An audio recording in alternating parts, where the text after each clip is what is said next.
नमस्कार दोस्तों। आज मैं आपको बताऊंगा निफ्टी 50 इंडाइसेस के बारे में। निफ्टी निफ्टी 50 इंडाइसेस में या निफ्टी 50 इंडेक्स फंड में आप देश की 50 टॉप कंपनियों में मात्र 100, 200, 500, 1000, 2000 अपनी क्षमता के अनुसार पैसा लगाकर निवेश कर सकते हैं और इंडिया की ग्रोथ स्टोरी का हिस्सेदार बन सकते हैं। निफ्टी 50 इंडाइसेस में देश की 50 कंपनियां की में आपकी हिस्सेदारी बनती है। आज मैं आपको मनी कंट्रोल में वेबसाइट पे ले चलता हूँ, वहाँ आपको थोड़ा मैं निफ्टी 50 के बारे में बताता हूँ। जी हम आगे निफ्टी 50 इंडाइसेस मनी कंट्रोल की वेबसाइट पे जी हम देख रहे हैं। एक मिनट, एक चला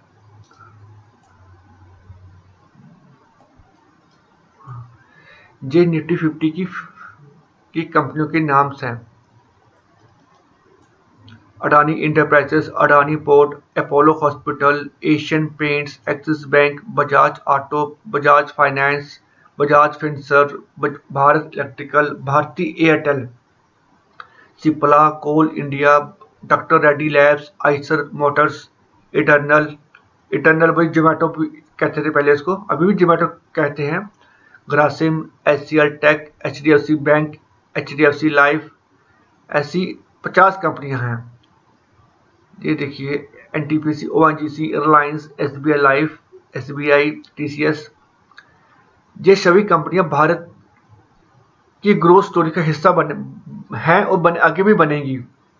अगर ये 50 कंपनियां अगर बढ़ेंगी, ग्रोथ करेंगी, तो इंडिया ग्रोथ करेगा। इंडिया ग्रो करेगा तो ये भी ग्रोथ करेंगी।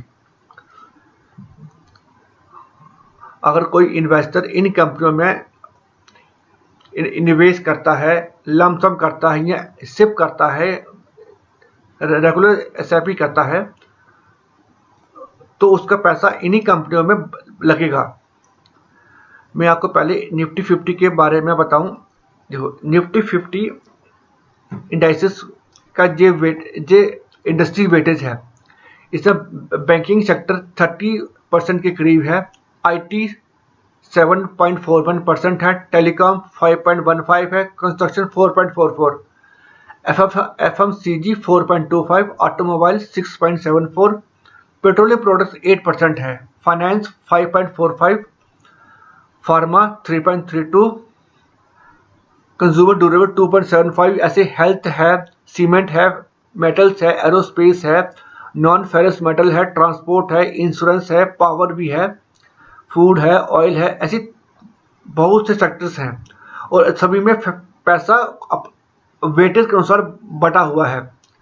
इसका मतलब कि आपका जो भी निवेश हर महीने या लमसम जो भी करते हैं, वो इसी वेटेज के अनुसार इस इंडेक्सेस में लगता है।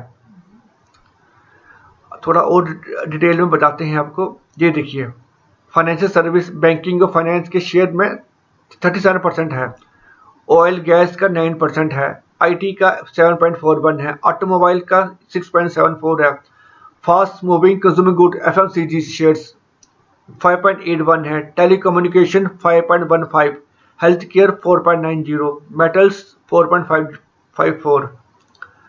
जी आगे सेक्टर वाइज वेटेज आप देखेंगे। Companies name weightage, stock weightage, इसमें सबसे नंबर 1 पे है, टॉप वेटेज है जिसकी, वो है एचडीएफसी बैंक 11.18%।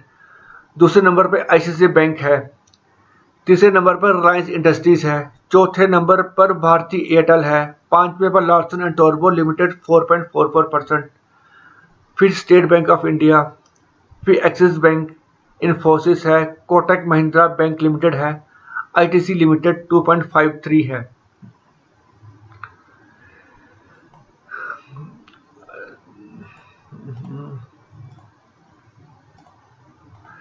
देखिए दोस्तों, अब निफ्टी 50 के बारे में थोड़ा बताता हूं मैं, थोड़ा शॉर्ट में बताता हूं। निफ्टी 50 इंडेक्सेस भारतीय अर्थव्यवस्था का बैरोमीटर है, जो उससे इंडियन इकोनॉमी को रिफ्लेक्ट करता है। Nifty 50 national stock exchange NSE पर लिस्टेड भारत की टॉप 50 सबसे बड़ी कंपनियों का प्रतिनिधित्व करता है, जो देश की आर्थिक प्रगति का सीधा आईना है। ये सही बात है। अगर ये 50 कंपनियां ग्रो करेंगी, अच्छा परफॉर्म करेंगी, खूब प्रॉफिट कमाएंगी, तो उससे देश की भी ग्रोथ होगी और निवेशकों की भी ग्रोथ होगी। दूसरा, इसकी एक्सपेंस रेशो कम है क्योंकि ये पैसिव फंड है, ये एक्टिव फंड नहीं है। एक्टिव फंड के मुकाबले में पैसिव फंड में एक्सपेंस रेशो कम होती है, जिसका मतलब है फंड मैनेजर को सक्रिय रूप से शेयर नहीं चुने होते। हाँ, फंड मैनेजर को शेयर नहीं चुने होते, वो उसी फंड इंडेक्सेस को फॉलो करते हैं। जो 50 शेयर है उन्हीं को उसी वेटेज में रखते अपने पास रखते हैं। इसी वजह से इनकी मैनेजमेंट फीस एक्सपेंस रेशो बेहद कम होती है, जो लॉन्ग टर्म में बहुत फायदा देती है, ये मुनाफा बढ़ाती है। और इसका तीसरा महत्वपूर्ण खासियत है डाइवर्सिफिकेशन।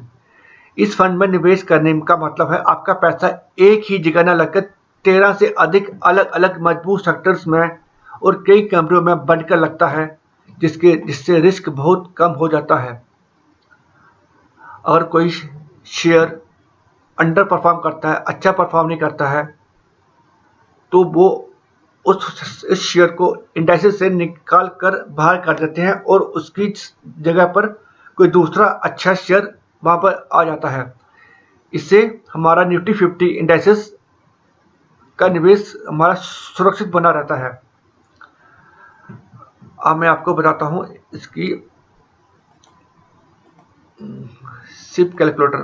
अगर कोई निवेशक महीने का 5,000 रुपया निवेश करता है, हर महीने 5,000 रुपये लगाता है और 12% का से एनुअल रिटर्न मिलता है और 10 साल के लिए लगाता है, 10 साल तक निवेश करता है, 5,000 रुपये हर महीने लगाएगा और उससे रिटर्न मिलेगा 12%, और इसी तरह से 10 साल तक चलता है।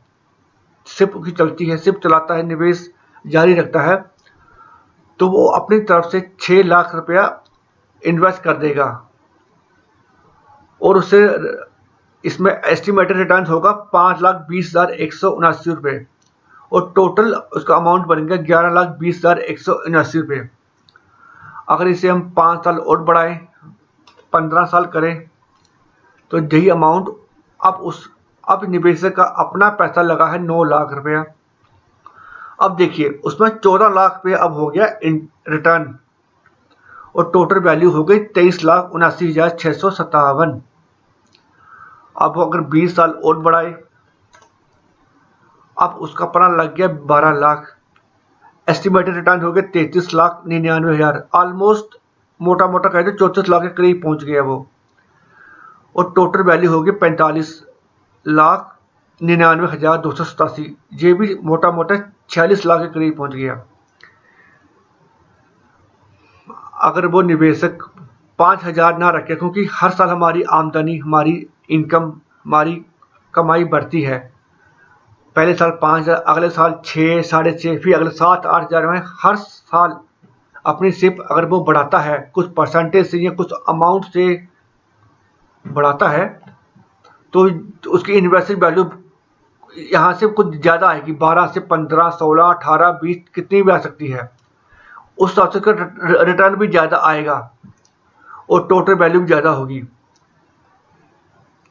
अगर एक बार उसने 40, 45, 50, 60 लाख जोड़ लिए, फिर वो चाहे तो रिटायरमेंट के बाद या खुद ही रिटायरमेंट लेके, जैसे ये 50 लाख रुपए है, वो अगर किसी निवेशक का मोटा अमाउंट हो गया 50 लाख, 60 लाख, 70 लाख, करोड़ हो गया, वो SWP भी कर सकता है। SWP होता है सिस्टमैटिक विड्रॉल प्लान। एक होता है SIP में हर महीने पैसे देते हैं, लेकिन सिप में हम अपने पैसे वापस लेते हैं किस्तों में। हम एक कंपनी को कहते हैं, एक अमाउंट फिक्स करते हैं, इतना रुपया हमें हर महीने वापस दीजिए। आप मान लीजिए आप किसी निवेशक ने 50 लाख 20 साल में इकट्ठे कर दिए, अब वो चाहता है मुझे हर महीने 25,000, 30,000 रुपये हर महीने मुझे वापस चाहिए। अब उसके 50 लाख पे हर महीने 12% रिटर्न मिलेगा।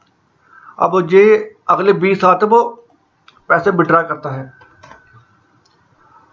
टोटल अमाउंट था 50 लाख, उसने 20 साल में हर महीने 30,000 के हिसाब से 72 लाख निकाल लिए।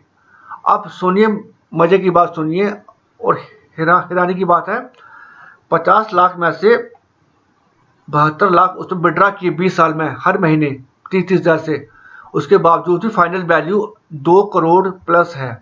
ये देखिए, इसे कहते हैं पावर ऑफ कंपाउंडिंग। जी हाँ, 50,000 निवेशक ने अपना इकट्ठा किया पहले 20 साल में, फिर से सिप बंद कर दी, अब उसने वही पैसा किस्तों में हर महीने 30,000 रुपये निकाल रहा है और उससे 12% रिटर्न मिल रहा है, एनुअलाइज रिटर्न, जो हम एक्सपेक्ट करते हैं, जो हम अनुमान करते हैं अगले 20 साल तक वो पैसा निकालता है। तो 50 लाख कम ना होकर 2 करोड़ हो गया और 72 लाख निकाल भी लिया। इसीलिए निफ्टी 50 में, इंडेक्स फंड में सिर्फ लॉन्ग टर्म में काफ़ी फायदा देती है। अच्छा दोस्तों, आप मुझे इजाज़त दीजिए।